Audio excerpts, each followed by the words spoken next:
దేవుని ఆత్మ మనం కలిగినప్పుడు దేవుని పోలికగా మార్చబడతాం ప్రియులారా. దేవుని ఆత్మ ఎప్పుడైతే ఉంటుందో దేవుని ఆత్మగా దేవుని పోలికగా మనం మార్చబడతాం. మరి అటువంటి దేవుని పోలికను ఆదాము ఎట్లా పోగొట్టుకున్నాడు చెప్పండి? ఆదాము ఎట్లా పోగొట్టుకున్నాడు? దేవుని పోలిక పోగొట్టుకున్నాడు. తినవద్దన్న పండును తిన్నప్పుడు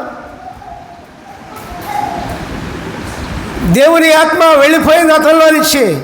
అప్పుడు దేవుని పోలిక పోగొట్టుకున్నాడు ప్రియులారా. అట్లాగే మనము కూడా ప్రియులారా, దేవుని ఆత్మ లేకపోతే, ప్రభు ఆత్మ లేకపోతే, యేసే ఆత్మ లేకపోతే దేవుని పోలికగా ఉండలేము ప్రియులారా.